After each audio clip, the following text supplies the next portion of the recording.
বুঝলাম না মামা, যাইতে হইব মানে? মামা তোরে তো কয় নাই, আমার বড় ভাই আমার লাগে বিশা পাস উৎসব রেডি করে রাখছে, এখন আমার তো যাইতে হইব, সব কিছু রেডি। মামা এটা তুই কোন কথা কইলি? আমার একটা বারও জানাইলি না।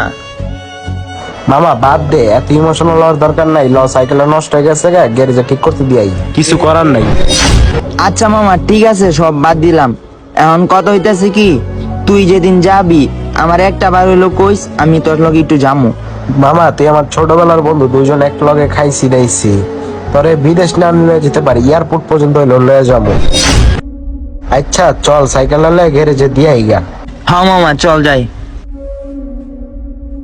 মামা একটু তাড়াতাড়ি কর, আমার আবার এক জায়গায় যাইতে হইব। এই তো হয়ে গেছে, আয়।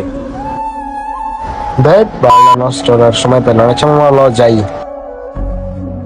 ওই পিছে ওই সাইকেল সাইড কর, আমরা যাই লই, পরে খেলাধুলা কর।